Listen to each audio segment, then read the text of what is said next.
You open this door with the key of reason. Beyond it is another dimension, a dimension of truth, a dimension of freedom, a dimension of joy. You're moving into the land of both the ideal and the real, of the possible and the actual. You've just crossed over into the capitalist corner. Where reason meets reality, welcome to the capitalist corner.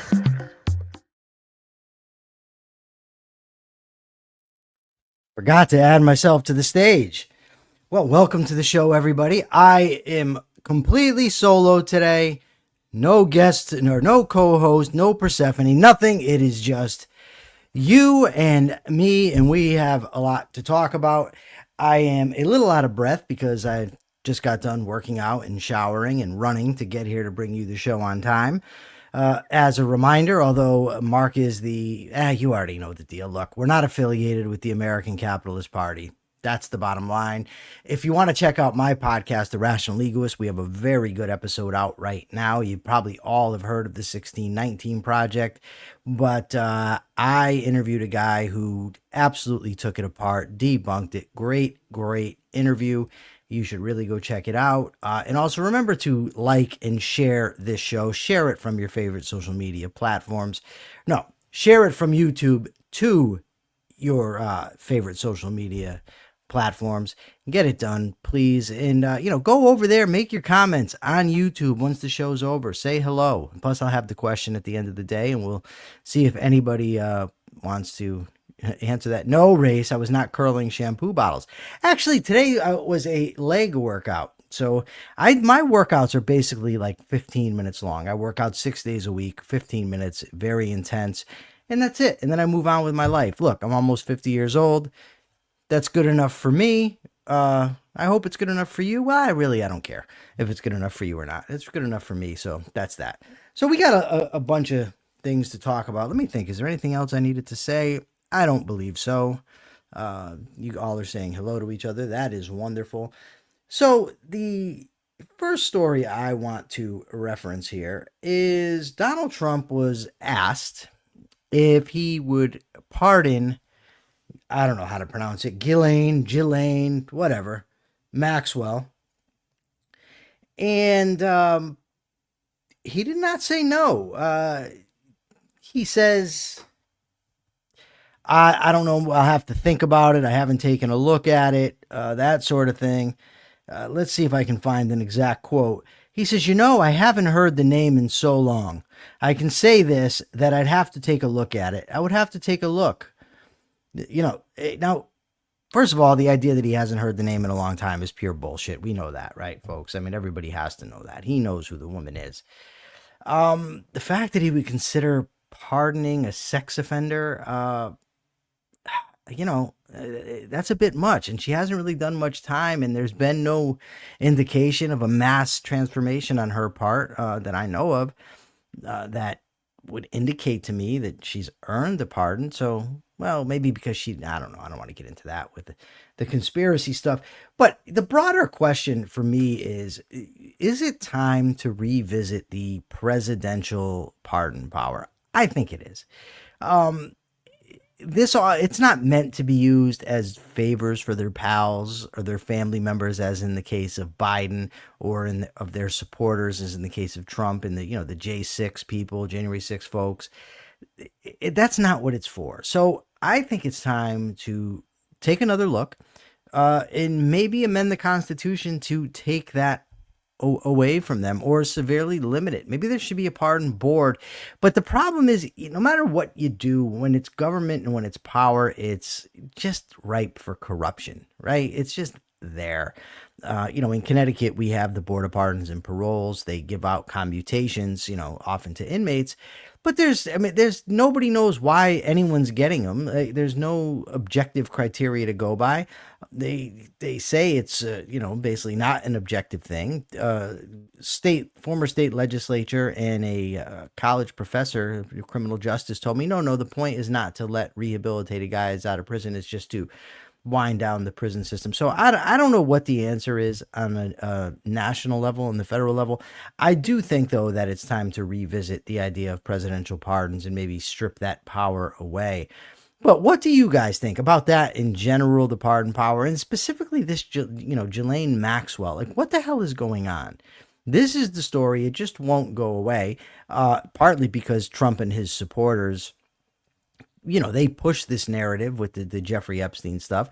I don't know what the truth of it is. I think he killed himself in prison. I don't think he was murdered. I have no problem believing he could commit suicide in prison. I've been in prison. It wouldn't shock me at all. But I'm curious to know what you folks think. That's what I would like to know. And in response to my question, Robert Naser says, hello, Katie. Happy Tuesday. All right. Let me see if I can't find something else for us to discuss, huh, folks? What do you think? This is kind of silly. I got to do it with the phone. It's just too much. But anyways, let's go over to here, get rid of that, and see what else we got, right? So, anybody hear about this Jack Smith thing? The special prosecutor appointed by Biden, and the claims, it seems not just claimed, it seems factual, that he was looking into the phone records of, I think it was 8 or 9 Republican senators. And they're very much up in arms about it. They want heads to roll about it. They say he should not have been looking at them in regards to the January 6th stuff. Now, importantly, he didn't listen to the conversations. He just saw whom they were calling. And, but it's all over social media. They're out for blood. And Josh Hawley said, now, I don't know much about it, so I really can't opine too much. There is one thing, though, the fact that they're senators should not preclude them from subpoena power, from investigation, from someone looking at their records, right? I mean, if I was accused of being involved in something like this, they certainly would look at me. I don't know why the fact that they're senators it means they shouldn't be looked at all. I'm reminded I remember when they had the George Zimmerman and Trayvon Martin thing, and they asked George Zimmerman's lawyer, they said, oh, are you saying that just because he's black, looks suspicious? And the lawyer said, well, let me ask you this. Are you saying because he's black, he can't be suspicious? He can't look suspicious? And that's what this reminds me of. I don't know. I certainly am not a big fan of the FBI surveilling people and looking, through their phones and whatnot. But I don't know that it's that much worse than it would be if they're looking at other people. Of course, they're claiming that it was politically motivated. I guess we're going to have to wait and see.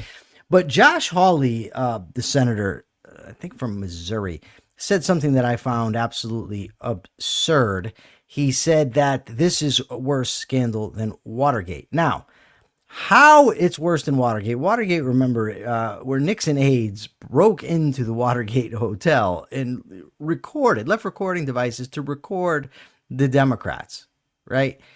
This is a case where a prosecutor got a grand jury to issue a subpoena for phone records.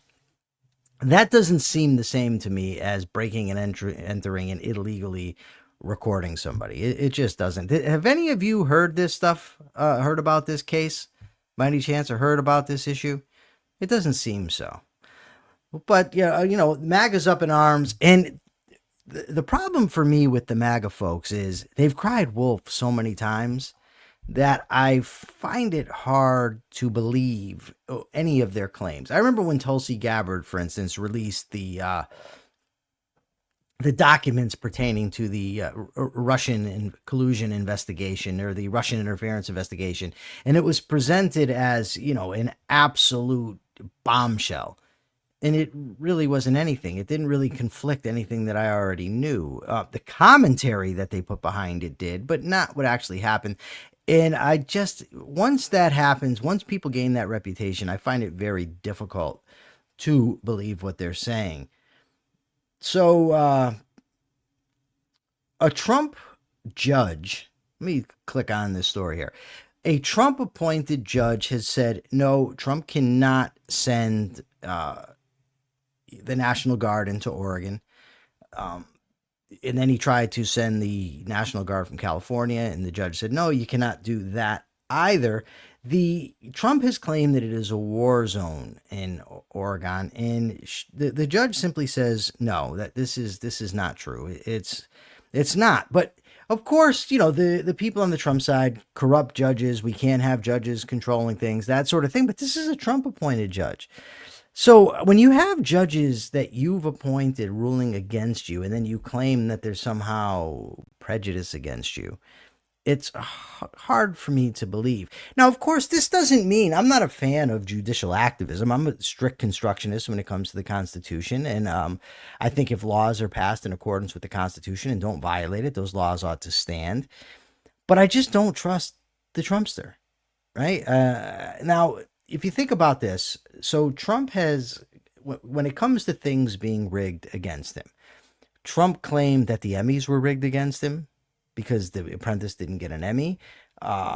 Trump claimed that the Iowa caucuses were ruled against him. There was another one he claimed was rigged against him. And of course, the election's rigged. Everything is rigged against Trump whenever he loses, so his self-esteem doesn't have to suffer from the idea that he actually loses, right? So when you got a guy who's always, and there's a lot more that they just aren't coming to my head. You can Google it. Times Trump has claimed things are rigged against him, real estate deals, things of that nature too. But when somebody constantly claims that, then I'm skeptical. Again, it doesn't mean that, when the story, The Boy Who Cried Wolf, the wolf does come eventually, right? So it could be the case. I'm just skeptical of it, but it's something to look into, something to pay attention to, what these judges decide, what the Trumpster ends up doing with this information. Let me see if we can't go down here. Let's see what else we got. Oh, in the big, beautiful bill, whatever, one of the provisions that eventually was taken out was they wanted to sell off federal land. Mike Lee, I guess, was a big proponent of this. This is something I actually wish they'd kept in. I'm a big proponent of selling off federal land, selling it off to private developers and letting them do things with it. I first came across this idea in Ted Cruz's book, A Time for Truth, years ago, and I thought it was great. He said one of the ways to pay off the debt would be to sell off the, federal lands. Now, of course, at the time, the debt wasn't $37 trillion, so I don't think you could do that with it. But you could pay down some of it, certainly, and I think that private hands would be doing much better than the federal government.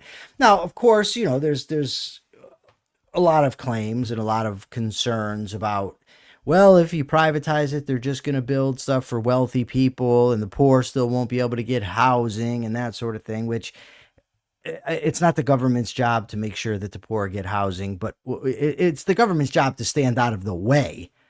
That would be freaking wonderful, but it's certainly not their job to make sure that they have housing. But so that's not really my concern. But the big thing that they complain about often is the environment, the environmental impact, maybe deforestation.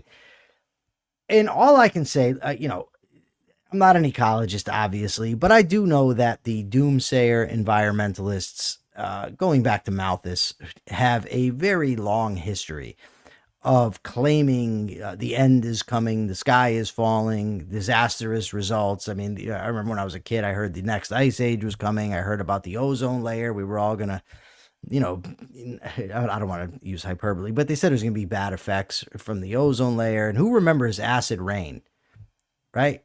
Who remembers acid rain?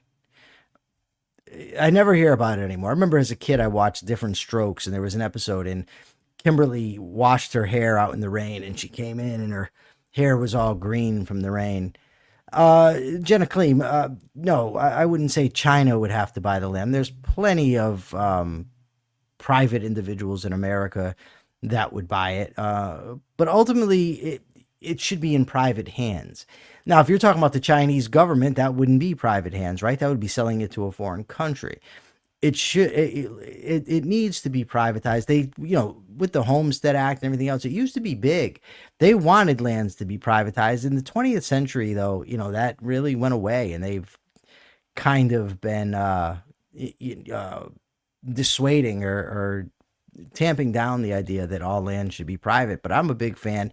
I think they should sell it off. They, of course, decided not to as part of the deal, but to get the big disastrous bill passed. But, I'm all for it. Sell off the private land, sell off the federal lands, privatize it. I'm interested to see what you guys think. Deeper with Diego says that he remembers when the tipping point was that if the world was going to end in 2014, if government didn't curb greenhouse emissions. Well, the world has not ended. Thankfully, because I got to admit, I kind of like being in the world. It's like, out of all my things that I like, that's certainly one of them, being alive. Okay, so Trump, oh, come on here. I must not have paid my bill here. Oh, yeah, I did. All right. On the Epoch Times here, Trumpster has said he's open to a deal. Let me see if I can go over here and find it so I can make sure that I get it right.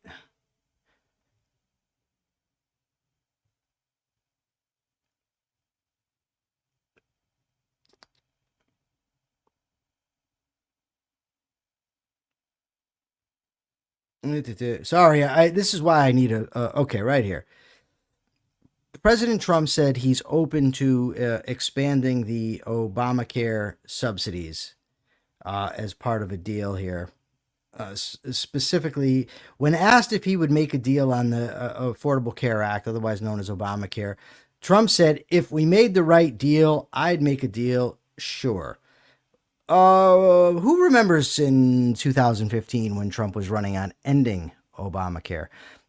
Trump said it would be very easy to end Obamacare. He said it would be, no, it's not epic, Cat Sterling. It's epoch, like puck, like hockey puck. Don't try to come in here and cause problems, Cat Sterling. You got back on my good side when you changed your name back to Cat from Catherine. Don't get on my wrong side again. But yeah, so Trump campaigned originally on ending Obamacare. Now he's talking about making deals to expand it. Whether he will or not, I don't know. But nevertheless, this is the problem. Whenever you get these government programs in, it's almost impossible to get rid of them. He thought that it was going to be simple. He said it was going to be easy to do. He, of course, said he had a great health care plan, which he never presented to anybody, but he said he had it. Of course, his followers don't care because he's the Donald and can do no wrong.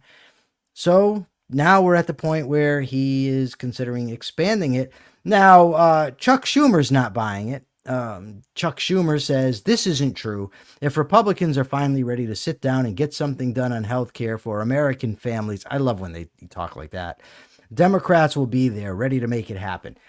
I absolutely freaking hate when people say the American people or, American families.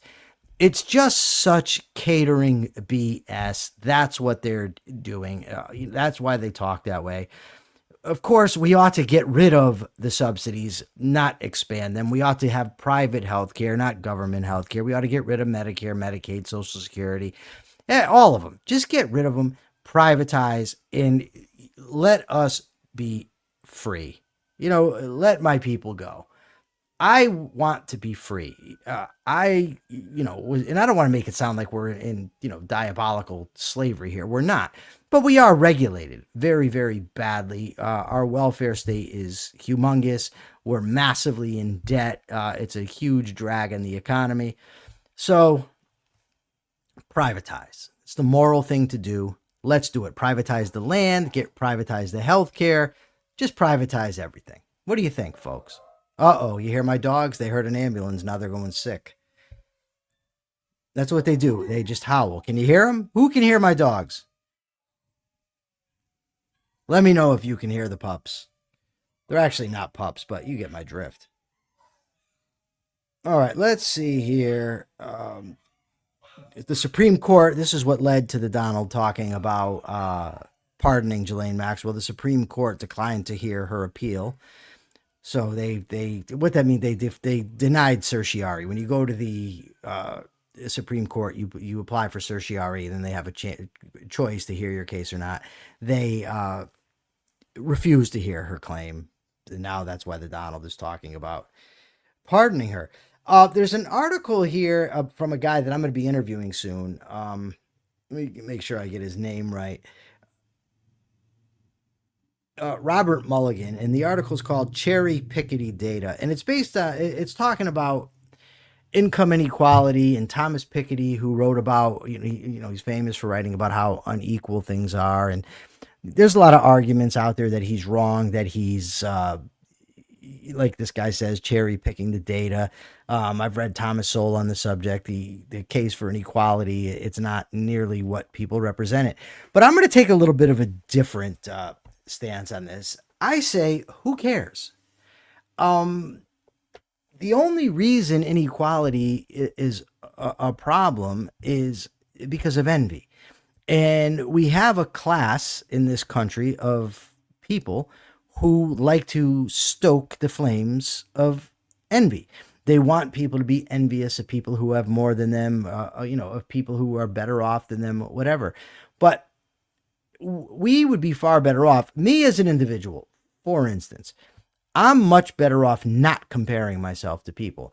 Psychologically, emotionally, in terms of my self-esteem, my confidence is just compare myself to what I want to be and strive to get there, right? Work on my own thinking, put in the effort to get what I want. If I'm constantly comparing myself to others, I'm going to be miserable, right? Because there's always going to be somebody better at something. Somebody's taller, somebody's stronger, faster, better looking, younger, whatever. Right? So why should I compare myself to that? Why not just examine who I am, what I have, and be happy? And what they're saying basically when they tout inequality is it doesn't matter how well off the people on the so-called bottom rungs of society are doing. The only thing that matters is that there's inequality. So they can be healthy, well-fed, able to enjoy recreation. But as long as there's these people that are way better off than them, it's a problem. That seems utterly ridiculous to me. I remember reading somewhere from Leonard Peikoff, where Leonard Peikoff talked about in his class, and it was asked, what was the exact question? Would you prefer everybody to be equal but poor, or people be better off but inequality with there? And they said they would rather have the equality, and that just seems bonkers to me. I'm not a fan. So I will be having an upcoming episode of The Rational Egoist, maybe next week, where we deal with this subject of income inequality. But for the moment, let me just say, don't spend your time comparing yourself to others. Don't worry about what everybody else has, what your neighbors have, what your uncle, what your cousins, whatever. If you like you and you're happy with your life, just be happy with it, folks. We don't need to compare us to other people. Michael, just love yourself. I do love myself. I'm very much in love with myself. In my opinion, I'm like the greatest thing since sliced bread, Nicole. So I'm just going to put that out there. And if people don't agree, that's fine. They're free to disagree. They're free to be wrong. So this is something I find interesting, but it reminds me of something very, very problematic. It says only 38% of voters trust Democrats more than Republicans to keep them safe, according to an internal polling memo circulated among House Democrats and shared with Politico. But voters swung toward Democrats when they were shown steps taken by the party, such as cracking down on gun trafficking, strengthening background checks. The findings might help Democrats shape a viable rebound strategy going into the next year's midterms. What this reminds me of, and I utterly just, it depresses me. Now, the time I'm hoping will come when the American Capitalist Party represents a viable alternative. But right now, what is the alternative to Trump, right? I can't stand Trump. And I did a great interview this morning with Robert Trzynski, by the way, the author of Dictator from Day One, where he just, blasts Trump. And I'm all for that. And I will continue to criticize Trump. Don't get me wrong. But the problem is there's no inspiring alternative. I mean, what are the Democrats out there offering? AOC? Bernie? Chuck Schumer with his, we need to get the American people health care. So I find it very, very sad and very depressing that there's no rational alternative, right? There's nothing out there nobody that's pushing for freedom. Nobody who wants to restore the lost Constitution. Nobody who thinks that people ought to be able to put in their bodies whatever they want to. What we have is a situation where we're screwed, no matter who we pick. Now, it might make sense to vote in Democrats so they can be a check on Trump, but all that's going to do is temporarily stop the bleeding. That is not going to put in the type of policies that we need as a country, that we need as a people. Kat Sterling says, we're going to end up with a socialist president next, even borderline or covert communist. Oh, Kat Sterling's talking about getting boned. I don't know, Kat, maybe, maybe that's not appropriate for the show. Whatever. But if you want to talk about getting boned, that's on you. That's whatever. To each his own again. But it could be argued. I mean, if we would have said, right, if 20 years ago, just think about this. If somebody would have said in 2025, we are going to have a president who is tariffing everybody, record level tariffs. We're going to have a president who is considering expanding Obamacare subsidies. We wouldn't know it was Obamacare, but expanding healthcare subsidies. We were going to have a president buying stakes for the country in private companies. We were going to have a president who threatens companies to do his bidding for him. We were going to have a president who was pushing his standards onto media companies. If you told that to Republicans 20 years ago, they'd be like, oh, that's a socialist, right? But now it's Trump, so he's their man, and it's yee-hee, yee-haw, Trump's the best. So, I don't know how far we are from that now, Kat, is my point. How far we are from having a socialist president. I don't think he's a socialist out and out. I think he's an aspiring strongman, an aspiring autocrat. And I just hope that we, have enough fortitude to stop that from happening. We really need for people to turn the reason volume up inside their skulls and think about this stuff. It was recently posted by David Harriman, who I guess is an objectivist.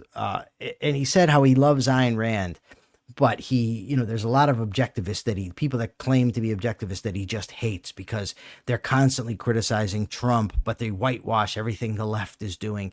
Now, I don't know these people who whitewash everything the left is doing. I haven't seen them. I certainly know people who have criticized Trump. But the interesting thing is he invoked the name of Ayn Rand, right? And I'm not one to do that. I'm not one to say, well, Ayn Rand said. But I would ask people to consider this. In everything I've ever read from Ayn Rand or interviews I've seen, I have never saw her go in the tank for one political party and just keep fighting for that party. I've seen her say that the best we can do is vote for Republicans, but that ended with Reagan because of his, the infiltration of the religious element into the Republican Party. She wouldn't even vote for Reagan, who was way more of a capitalist than Trump, right? So she wouldn't do that. I certainly never, ever saw her shill for a goddamn politician, ever. I mean, she wrote, the anti-Nixonians for Nixon. She was against him, but she voted for him because there was no better alternative. She wouldn't even vote for Eisenhower. Like, the idea that she would ever have acted this way is absolutely ridiculous. So he can claim to love Ayn Rand and claim to hate people, but I fear he has an Ayn Rand of his own imagination that's out there, I don't know, but I think it's utterly ridiculous. I got to tell you, I don't know how it happens that people can read the same stuff and just come to such wildly different conclusions. I never for 1 second thought that Ayn Rand would have supported Donald Trump. And I'd say that based on the principles that she wrote, the stuff she elucidated. But there's a lot of people calling themselves objectivists out there who do just that. I've heard some of them call him an objectivist hero, which is, absolute craziness. But that's what we got. So Alejandro says dishonesty. Alejandro, sometimes, yes, I'm very hesitant. Let me put it this way. I am not one to say whenever somebody disagrees with me, it means that they're either dumb or dishonest, right? And I'm not saying that's what you're doing. I'm just saying that I see a lot of that out there, where if somebody comes to a different conclusion, they're evading, somebody will say, or they're outright lying. I like to give people the benefit of the doubt. But you're right. It does get difficult to give people the benefit of the doubt when you look at the man's behavior and they keep defending him over and over and over again. John Wayne says maybe people are just bad at reading or have poor memory since they've last read Rand. Perhaps. So maybe the Rational Frontier says he has arrived. This is his official YouTube channel. Oh, man, I am going to be in touch with you. I promise, brother. I'm inundated with stuff to do. I have not forgotten about you. I absolutely promise. We will get together and do what we need to. I did not forget who he is, Lee. Stop spreading rumors. That's what you're a rumor monger at this point, Lee. That's what you are. So, Mark Pellegrino and I, of course, started our show this past Saturday, Self-Made Soul. I thought it went very well. Mark interviewed me. And now Saturday, I'm going to be interviewing him. It's right now, I believe, only available on Mark's Patreon channel. But as of tomorrow, I believe it will be on YouTube for everybody to watch. We are going to do one episode a week, and I thought it was a very, very good discussion. The show is based on the intersection between philosophy and psychology, because both Mark and I have been helped immensely by philosophy and psychology. And I really think, we're here, we promote capitalism, but I think a lot of it's not just a philosophical issue in terms of identifying the truths about capitalism, right? I think there's also a psychological aspect, a self-esteem aspect, that when people feel better about themselves, when people have confidence and self-respect, they think that they're worthy, they're more likely to take responsibility for themselves, to have an internal locus of control, rather than think that the world is, shaping them or pulling their strings. And also far less likely, if someone with good self-esteem, the envy is just not there. They don't look at other people and say, oh my God, I wish that person didn't have it. Or, oh, I got to have what that person has. The comparisons are not there. So the people are free to act, to be entrepreneurs, to go and chase their dreams. And ultimately, that's the type of psychology that we need people to have if we are going to be striving for a free society, for capitalism. All right, folks, I'm going to need you to come with some questions, because I've run through my articles, and I'm not just going to sit here and yap forever. So give me some questions. Let's go. Come on. Ask me something, anything. I will answer any question that you ask right now. Lee says I fixed her. Lee, I could not fix you. The only person that could fix you is you.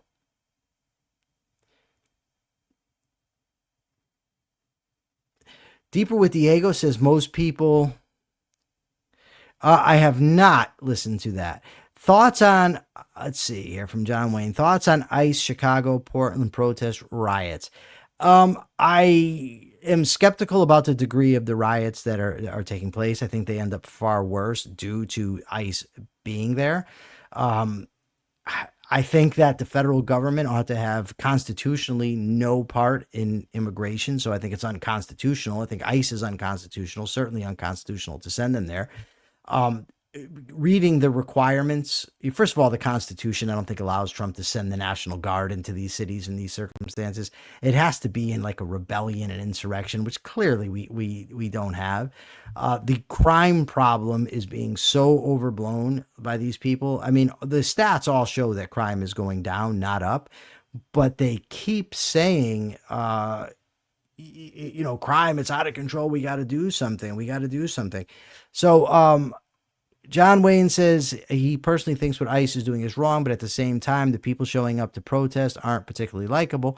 Well, I don't doubt that. I don't really care if they're likable, but if they're peaceful, I have no problem with it. If they're blocking traffic, if they're doing things of that nature, then clearly they're wrong too.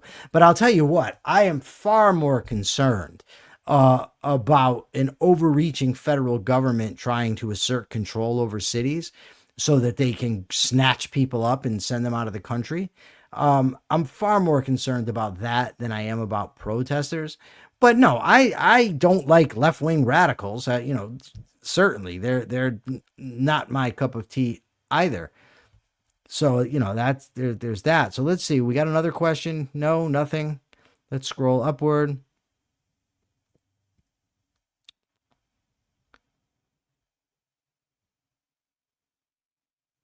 Deeper with Diego says, I honestly think most people don't understand what pragmatism is. I wonder. I don't know. I don't think they know the William James, John Dewey school of pragmatism. I think most people, in my experience, most people operate pragmatically. They don't operate based on long-term principles. They think very concretely about the here and now and where they're going to get their next check, their next meal, or, what they're doing. They're not planning long-term. That's just my experience.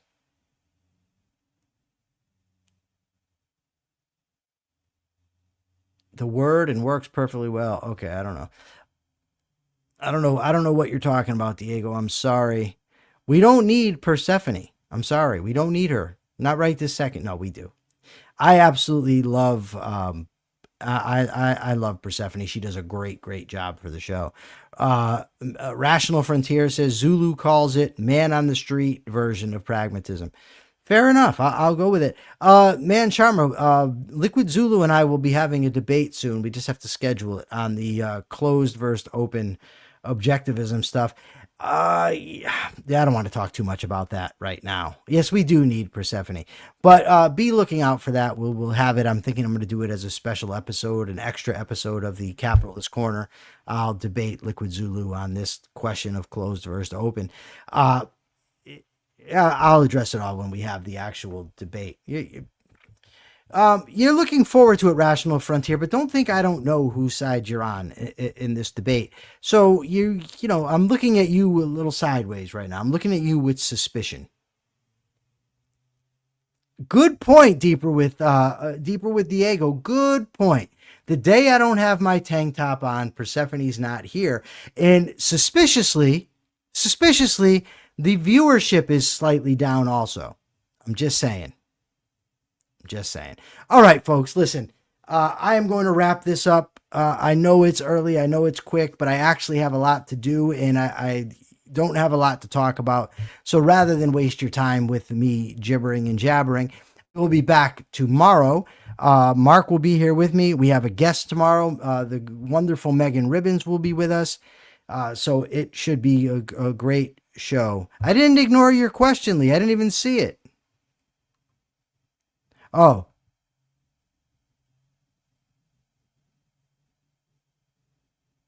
she says she wants to know why I call people their full names in chat and not just their first name.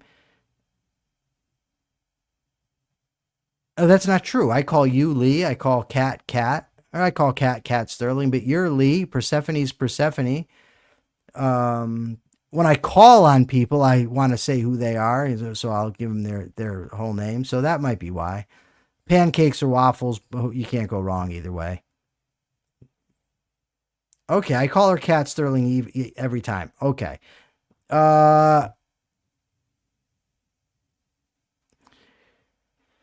Jason Adams says, mention that so-called open objectivism dilutes Ayn Rand's legacy. I'm sure to do that. I don't disagree with it.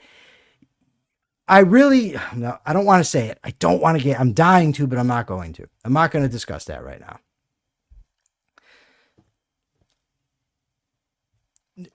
See, this is where you're going to piss me right off, the Man Sharma. He says the open-close question is more akin to, is objectivism a done deal now that Rand is no longer with us, or can we innovate and improve on it? You can innovate all you want. And if there's places to improve, you can improve. The point of the matter is that won't be objectivism. That's the key. Nobody that I know of said that Ayn Rand solidified all truth and called it objectivism. Nobody. I've never heard a single person claim that. What they've said is that objectivism is the name Ayn Rand gave to a specific philosophy, and given that she couldn't add to it, that anything that is added is not called objectivism. That's it. Objectivism is the philosophy of Ayn Rand. It doesn't mean it's the end all and be all. I've told people many times, there's points at which I disagree with Ayn Rand, not on fundamentals, but on definitions or specific formulations. But my formulation and my definition doesn't then become objectivism. That's the key. It's not about closing off innovations or closing off pursuits of new knowledge. It's just identifying what is. Now, for instance, we might call something Aristotelianism, but we would not say that somebody's innovation is Aristotle's philosophy. In the same way, you can't say that your own innovation is Ayn Rand's philosophy, and objectivism is the name Ayn Rand gave to her philosophy. But that's it. That's it. I'm not getting into anything more.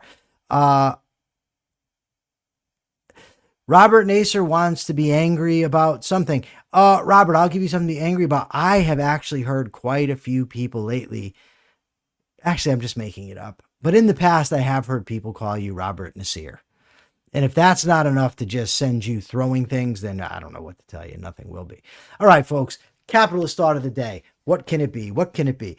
The capitalist thought of the day is this. It's very good to criticize Donald Trump. We must criticize Donald Trump. We must fight his innovations and his encroachment on our liberties all the time.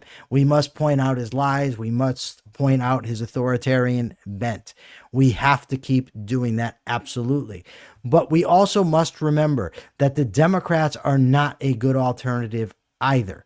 The Democrats are not, they might be something to vote for to stop the bleeding, but that is not a win.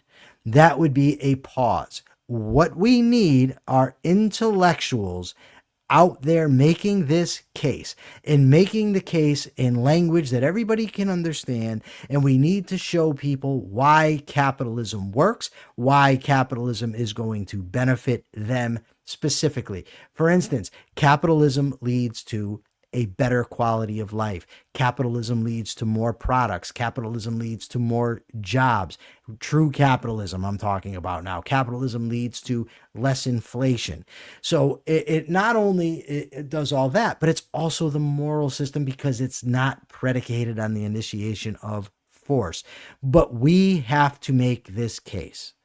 You, me, and all lovers of liberty have to make this case. Let's keep doing it, keep pushing it, and never, ever, ever, ever give up. So my question of the day is this. Let's see. In your lifetime, who has been the most pro-capitalist politician? In your lifetime, who has been the most pro-capitalist politician? Please go to the YouTube station and answer this question. Please go to YouTube and leave your comments. It helps immensely. So please, please do that. Remember to like, share, and subscribe. No, it doesn't have to be in the USA, Jason Adams. Anywhere. I'm not a politician, Lee. But please do that. Please check out The Rational Egoist. My episode's out right now on the 1619 Project. Check that out. And now, remember, always check your premises. Thanks, everybody. Love you.